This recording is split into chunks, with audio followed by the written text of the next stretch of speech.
오늘 우리가 함께 읽은 로마서 2장은 어떤 사람이 참 유대인인가 라고 하는 것을 우리들에게 보여주고 있는 말씀입니다. 28절 29절 말씀을 중심으로 로마서 2장 내용을 이해할 수 있기를 원합니다. 28절 말씀을 먼저 읽겠습니다. 무릇 표면적 유대인이 아니요. 표면적이라고 하는 것은 눈에 보인다라고 하는 뜻이에요. 눈에 보이는 유대인이 아니요. 표면적 육신의 할례가 아니라 눈에 보이는 육신의 할례가 아니다. 이렇게 말씀하고 있어요.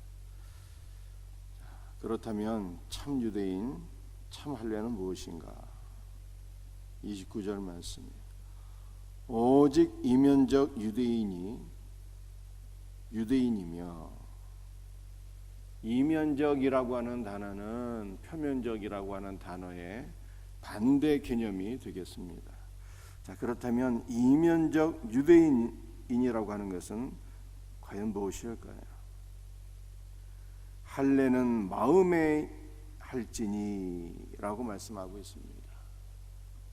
마음의 할례를 받은 자가 이면적 유대인이라는 뜻입니다. 여러분들 할례는 잘라내는 거거든요. 그런데 그 할례를 육신에 하는 것이 아니라 마음에 행하는 자가 이면적 유대인인 거예요. 그렇다면 마음의 할례를 받는다라고 하는 것은 어떤 뜻일까요? 우리 마음의 모든 불신앙과 교만이 잘라져서 주 예수 그리스도를 영접하여 거듭난 신자, 바로 이 사람이 마음의 할례를 받은 사람이며, 바로 이 사람이 이면적 유대인이라는 뜻이에요. 참 할례가 무엇이라고요? 다시 한번 말씀드립니다. 우리 마음의 모든 불신앙과 교만이 잘라져서 예수 그리스도를 영접하여 거듭난 신자, 이것이 바로 마음의 할례를 받는 것이며 참 유대인이다라고 하는 거예요. 그 다음 말씀을 보게 되면 할례는 마음에 할지니 영에 있고 율법 조문에 있지 아니한 것이라. 마음의 할례는 그렇다면 어떻게 받느냐? 그것은 영에 있고 율법 조문에 있지 않대요. 이것은 어떤 율법의 조문, 율법의 안식일을 지키라 이러한 것에 있지 아니하고 오직 영으로 된다는 거예요. 영으로. 율법 조문을 지킨다고 해서 마음의 할례를 받는 것이 아니라 오직 성령에 의해서 우리의 모든 불신앙이 제거되고 그리스도와 연합하여 참 신자가 되는 마음의 할례, 참 유대인이 성령으로 된다는 거예요. 그 다음 말씀이에요. 그 칭찬이 사람에게서가 아니라 다만 하나님에게서니라.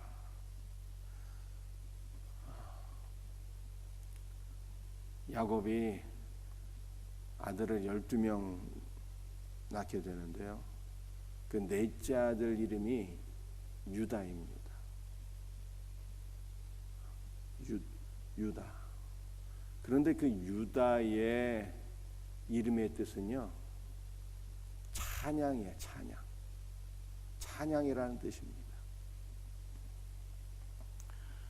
그래서 지금 28절 29절 참 유다인은 어떤 사람인가를 얘기하고 있잖아요. 참 유다인. 겉으로 보이는 어떤 혈통적 유대인이 아니고 오직 성령에 의해서 마음의 할례를 받는 자, 모든 교만과 불신앙이 잘라지고 예수 그리스도와 연합되어서 거듭난 신자가 참 유대인인데, 참 유다인데, 이 참 유다, 참 유대인이 되면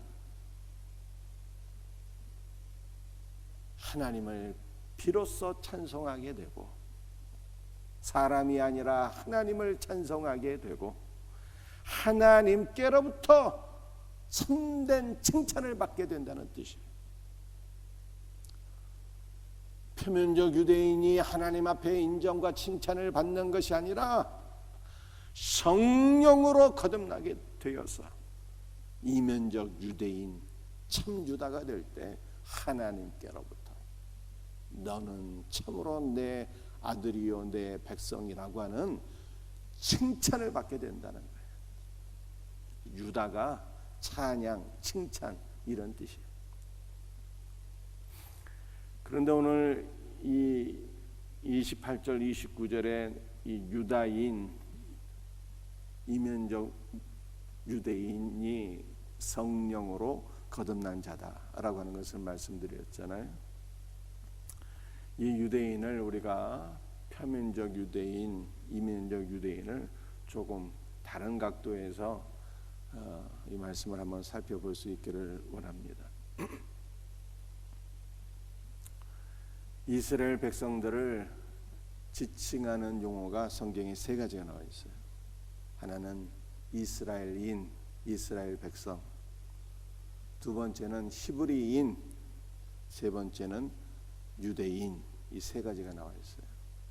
근데 이 세 가지가 같은 사람을 가리키는 것이기는 하겠지만 강조점이 다 다른 거예요. 영적 의미가 다 다른 거예요.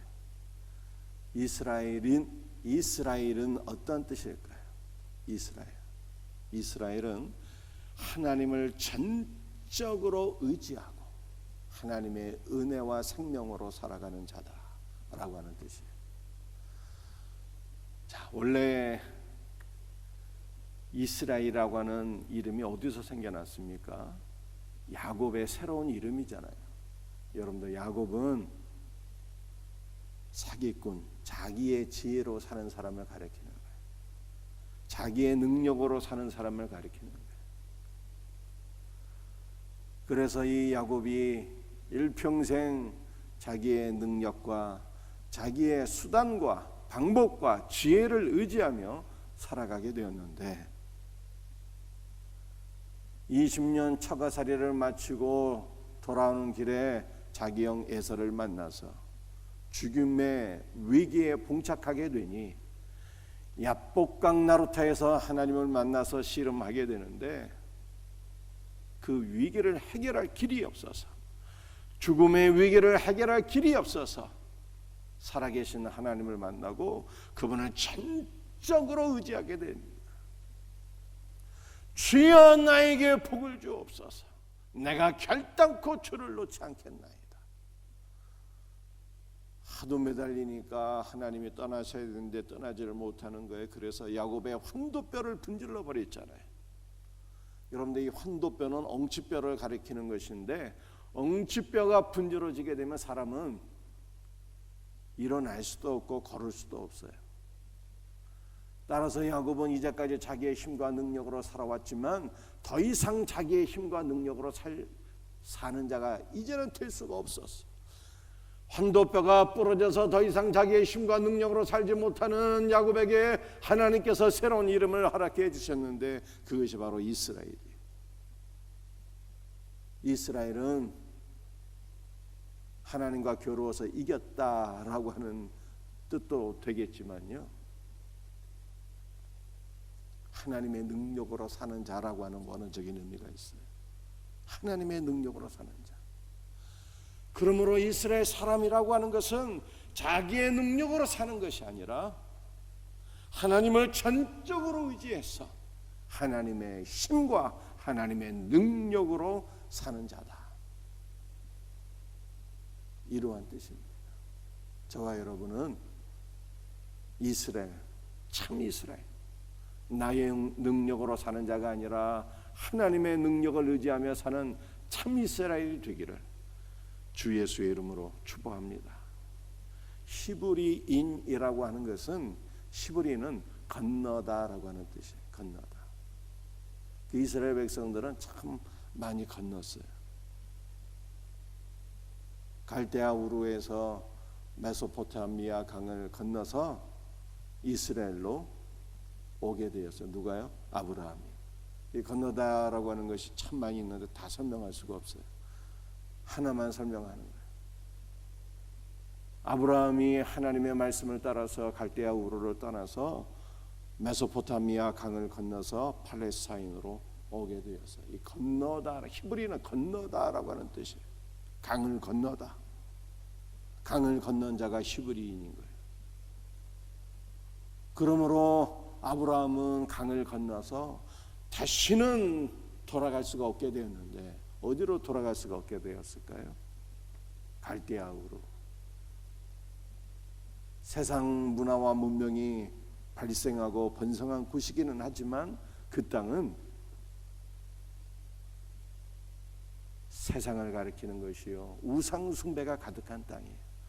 다시는 세상으로 돌아가지 않는 자, 다시는 우상 숭배로 돌아가지 않는 자, 오직 주님만 사랑하고 주님만 믿는 자, 이게 히브리의 영적 의미. 다시는 돌아가지 않는 자, 강을 건넌 자라고 합니다. 저와 여러분은 참된 히브리인이 되어서 다시는 세상으로 돌아가지 아니하고 오직 주님만 사랑하고 섬기는, 주님과 동행하는 복된 영적 히브리인이 되기를 예수의 이름으로 축복합니다. 자, 그렇다면 이 유다인을 한번 생각해 볼까요? 여러분들, 이 표면적 유대인은 어떤 의미일까요? 유다의 피를 물려받은 자라고 하는 뜻이 있겠죠. 이 유대인은 유다 지파가 남유다의 정치와 군사와 그 종교의 핵심을 이루게 되는 거예요. 정치 경제의 핵심을 이루는 지파가 바로 유다 지파잖아요. 그래서 유대인이라고 하는 것은 남유다의 정치, 경제, 군사의 핵심을 이루는 지파이며 그 지파의 통치를 받는 사람이다 라고 하는 것이 그 유대인이라고 하는 뜻이에요. 유다 지파의 정치, 경제, 군사의 중심이 되는 유다 지파의 통치를 받는 사람, 이것이 유대인이라고 하는 뜻이거든요. 근데 유대인의 영적 의미를 다시 한번 더 로마서 1장 내용과 연결해서 살펴보게 되면요, 예수님께서 다윗의 혈통으로 태어나셨다라고 바울이 로마서 1장 3절에서 말씀하셨어요. 예수님께서 다윗의 혈통에서 태어나셨다. 여러분들, 이것은 예수님에 대해서 어떠한 것을 말씀하고 있는가 하면 예수님께서 다윗 언약을 따라서 참 다윗으로 이 땅에 태어나셔서 하나님께서 다윗 언약을 통해서 말씀하신 바 진정한 하나님의 나라를 이 땅에 세우시고 참 다윗으로서 다윗 언약을 따라서 진정한 하나님의 나라를 이 땅에 세우시고 우리들에게 그 하나님의 나라를 상속받게 하시며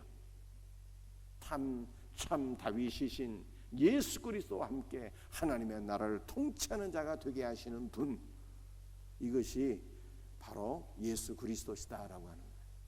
여러분들 이해하시겠습니까? 예수님께서 다윗의 혈통으로 오셨다는 것이 다윗 언약을 따라서 참 다윗으로서 하나님의 나라를 세우시고 그 하나님의 나라를 우리에게 상속받게 하시며 예수 그리스도와 함께 하나님의 나라를 통치하는 자가 되게 하신다라고 하는 뜻이에요.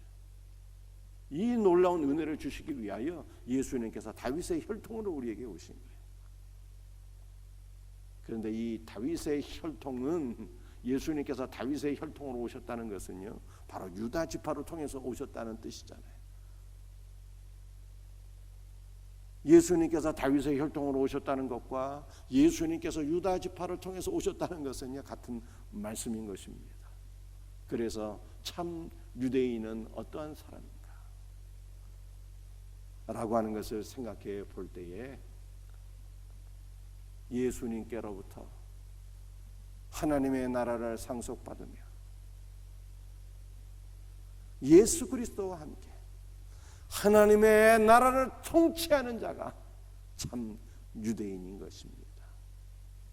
우리는 표면적 유대인이 아니라 이면적 유대인, 예수 그리스도께로부터 영원한 하나님의 나라를 상속받으며 그 나라의 왕이신 예수 그리스도와 함께 통치하는 자, 이것이 이면적 유대인, 바로 성도들, 거듭난 성도들인 것입니다.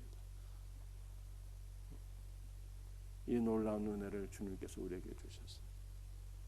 그런데 이 마지막 말씀 이것만 드리고 마치겠습니다. 이면적 유대인은 어떤 사람일까? 다른 각도에서 오늘 로마서 2장 전체의 말씀은 율법을 듣는 자가 참 유대인이 아니요, 율법을 듣고 행하는 자가 참 유대인이라는 거예요. 로마서 2장의 전체 내용. 그런데 표면적 유대인은 어떤 사람입니까? 표면적 유대인은 거듭남이 없이 내가 율법을 지켜서 하나님의 거룩에 이루고자 하는 자들, 이게 표면적 유대인이거든요. 그런데 거듭남이 없이 하나님의 율법을 지킬 수가 있겠느냐는 거예요. 절대로 불가능한 거예요. 그러므로 표면적 유대인은 하나님의 심판을 받게 된다. 하나님의 말씀을 행할 수 없으므로. 이것이 로마서 2장의 내용이에요. 그렇다면 이면적 유대인은 어떤 사람입니까? 거듭남이 없이 내가 주체가 되어서 율법을 행하는 자가 아니라, 거듭남이 없이 내가 주체가 되어서 율법을 행하면 반드시 실패하고 심판을 받을 수밖에 없는데, 참 유대인은 어떤 사람이냐?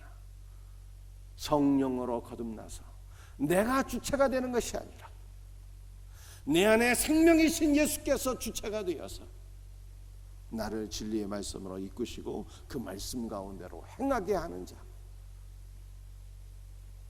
생명이신 예수께서 주체가 되어서 나를 진리의 말씀으로 이끄시고 진리의 말씀 가운데 행할 수 있도록 은혜를 주신다는 거예요.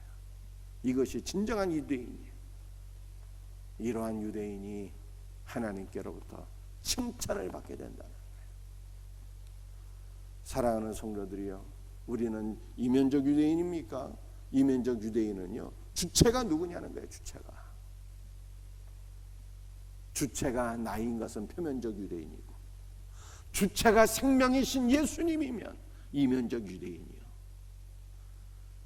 내 삶의 주체가 생명이신 예수님이면 그분이 나를 살리시고 그분이 나를 진리 가운데로 인도하시고 그분이 나로 하여금 진리 가운데 향할 수 있도록 역사하신다는 거예요.